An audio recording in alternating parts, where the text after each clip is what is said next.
Is that working? Okay. Hi. So I wanted to do a bit more of a personal video. I want to talk about what I do and why I do it and why I do it that way. Obviously, I'm kind of a unique type of musician, to say the least. First off, I'm an electric guitar player that doesn't want to be in a band. But you also don't see like instrumental rock guitar players or metal guitar players who are also beatboxers and then found a way to combine the two. I'm definitely doing my own thing, to say the least. I wanted to get into some of the more personal reasons why I do this. When I was in school, all the way from elementary school, I had a hard time connecting with other students. I had a hard time connecting with other kids, other teenagers as I got older, and I always wanted to just do my own thing. Most of the time what they were doing wasn't something that interested me in any way, and I had a hard time relating to people. I still to this day feel like I don't relate to people very well. I don't dislike them.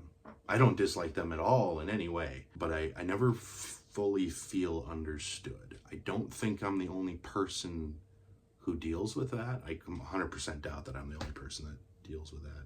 I know for a fact I'm not the only person that deals with that. Maybe I should just adjust that a little bit. But I've always felt like I don't belong anywhere, to say the least. Any place I'm at, any company I'm with, I always feel completely out of place, and I still do. I've felt like that since I was a kid, and I still do. I think I was 9 years old.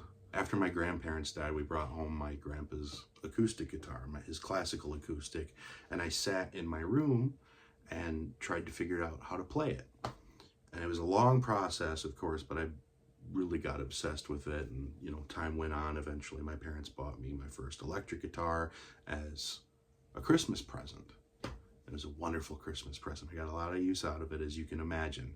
And slowly, as I developed a relationship with the guitar as an instrument, I felt like there was a thing that kind of understood me. Obviously it doesn't. It's just a piece of wood. It doesn't have the mind for that type of a thing, but I still kind of got that feeling. I'm like, here's a thing that I can hold, and when I do something with it, a sound comes out and I can express myself through it in a way that I hadn't been able to do before outside of my toys as a kid. I was really into bionicles a lot. I created a lot of crazy stuff. But then it was like, now I have this thing that if I'm feeling something, I've got this thing that I can, I can do stuff on it and it'll respond. And over time I learned, what power chords were and regular chords, and I would sit there in my room and like, what happens if I do this? And what happens if I do that? And over time, I realized I could really open up through the guitar in a way that I hadn't been able to before. So now I'm like, oh, I have a friend now. I have this like really awesome thing. I can study it. I can spend time with it and become better at it. Now I've got a skill and a pathway that I can develop, and a way to maybe feel a little bit better about myself. So then years go by and I decided that I wanted to learn music theory, because I had a feeling that the modes to the major scale were a big deal for what I wanted to be able to do on guitar. Like, it was like the key to unlocking the way I wanted to be able to play guitar. As it turns out, I was correct, because at the time I only knew the natural minor scale in one position, and I could play it all over the neck in A. But I didn't know, first off, that I had technically learned all the modes at that point, because I could play it everywhere. I also didn't know how to implement the modes, or that I even knew them, obviously, or any of that kind of stuff. So learning that was a huge deal, and that changed completely the way that I write songs and go about things. So then I graduated. I graduated high school, and I initially wanted to try doing stand-up comedy. So I was looking for open mics in my area, and I found one at a brewery. I went to that brewery. It was a weekly open mic on Wednesdays.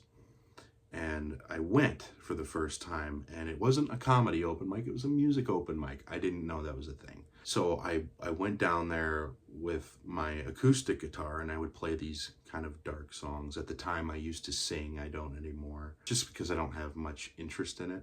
I would much rather just be focusing on my guitar or beatboxing. I'll get to the beatboxing in just a minute here. I went to work one day, and my coworker told me her boyfriend was drunk trying to beatbox one night.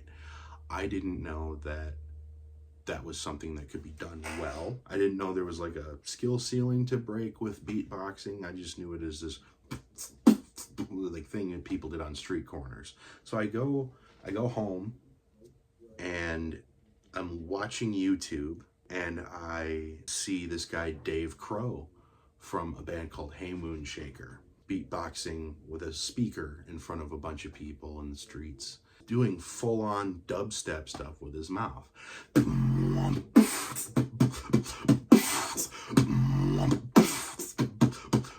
You can imagine how that got me interested. So as somebody who was, and still is, a fan of electronic music, I didn't have an outlet for that because I didn't have the equipment, and I didn't really want to get the equipment because it was expensive, and I just didn't know. And at the time, I was also, as a metalhead, kind of frustrated with how crazy electronic music sounds, but the performers at a table, I didn't get that at the time. I didn't understand. Now I get it more. I understand how that type of music is made. So I went home, went on YouTube, and started finding different videos that kind of showed how to do these things, just the basics. I found a guy by the name of Korean Effects, who you should definitely check out if you haven't already. I watched tutorials for and everything other than that, I figured out myself. I started getting really obsessed with beatboxing, like really obsessed. It's something that's with you all the time. So I'm walking around doing it, I'm driving doing it, I'm trying to go to sleep, but I'm too busy beatboxing, like, you know what I mean? I actually got so into it that I stopped playing guitar for about a year. But of course, eventually I started to miss the guitar. I'm pointing in this direction, by the way, because I have my Schecter all ready to go. This is the guitar I play all the time. I play it live. If you see me perform live, this is what I'm playing. So I'm spending all this time beatboxing. And there's actually a group of people within the southeastern Michigan open mic scene that have watched me grow to the beatboxer I am now, from the point that I completely sucked at it. So it's really like a group of musicians who watched this process take place over the course of years. Those people are very near and dear to my heart. Eventually I go back to the guitar because I miss it. So the idea to blend the two together comes to my mind, because I'm like, well, my voice is free while I'm playing guitar. Might as well see if I can do both. I pick up my guitar, and I'm in my room, and I start beatboxing while playing like some thrash metal riffs. And I'm like, there's something here. I don't know what this is, but it feels good. It's a lot. It's kind of hard. Some of it's really hard. But yeah, I was creating my own style of performance, and I called it beatbox metal because I didn't, what else am I going to call it? I'm beatboxing and playing metal at the same time. So I took that down to the open mic and got a really big response from both the other musicians in the crowd. It's this really unique thing. And I've Googled it. I've looked for people doing that. I can't find anybody doing this the way that I'm doing it. Another thing that I knew was that metal being such a divisive style of music, I wouldn't necessarily be able to connect with all types of people just by playing metal. And this is where the music theory I mentioned came in. I started studying music theory like crazy. It was very frustrating. I wanted to learn scale theory. I wanted to learn the modes. I mentioned earlier thinking that maybe learning those modes was the key to me being able to play guitar the way that I really wanted to, and it absolutely was. Each mode's got its own color to it. It's got its own set of emotions. The intervals rub against the root of the scale in a certain way, and it offers so much expressive capability. But then came the thought of like, well, this is great and all, but I don't want to be in a band, which is a pretty scary realization that you really don't want to be in a band. I want to be able to express myself. I want to find my own path. I'm clearly doing something, I've found something that's different and unique to me and really speaks to me. So I want to be able to express that in my own way, myself, without the need for anybody else. So I got a looper. I started with looping chords and playing the scales and the modes and stuff over those chords to really take in how it sounded. And then I realized very quickly that there was the ability to be my own band. What if I could get a looper that has multiple inputs and I could plug a guitar into one line and I could plug a microphone into the other line, so I'm not using two different loopers and then they eventually go off time during a live performance. Everything's in one line, staying in time the way I want it to. So I went to my local music store and I bought one and I played around with it for a bit. At first it didn't work. I had to actually swap the guitar and the microphone between the two inputs, like put one was an input A and the other was an input B, and I needed to swap the two. That yielded a much clearer sound. That was the only real roadblock there. So I'm in my room and I have a mic stand and I put a microphone on it and I start playing guitar and I start beatboxing with it. It was just this completely magical thing for me. I was in control of creating an entire atmosphere of imagination with sound. It was a big deal for me. And the more I've learned about, chord theory and scale theory and how everything works together, the more fruitful it's been, the more capability I have, and the more satisfying it's become.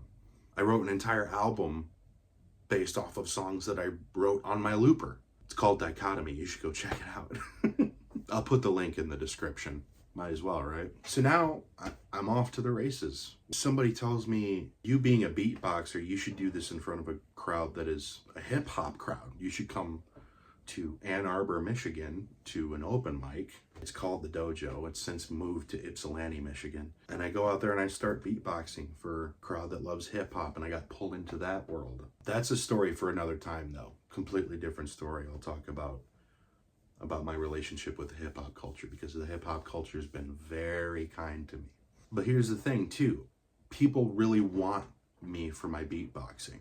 So my guitar kind of gets put on the wayside a lot of the time. If I'm booking a show myself, I'm always bringing my guitar and doing a full range set, showing off all the different things I do, the guitar work, the beatbox metal, the beatboxing, some people say the stuff I do is jazzy, so maybe jazz, I don't know if it counts, but maybe what I do is considered jazz. So I get to play hip hop shows, I get to play rock shows, I get to play a variety of different types of things, because I don't necessarily fit in everywhere, but what I do goes well everywhere, seemingly. But at the same time, I still find myself in that feeling, kind of lonely, to be honest. I'm the only one doing this, and I don't feel like people actually get me. Like, I'll play a show or I'll play a festival and I'll do what I'm doing, but people very clearly want just one thing from me. They want the beatboxing, or they think the beatboxing is weird and they only like the guitar. I often feel like I'm kind of playing for the wrong crowd. Not that any crowd is bad, but I don't feel like they really get me. I don't really feel like I'm understood, which is one of the reasons I'm here on YouTube. Ever since I started watching Markiplier back in 2012, I've wanted to try the YouTube thing. And I'm coming to you as a musician who's very unique, trying to find people that I can connect with, and people who like me for me and like what I do for what it is.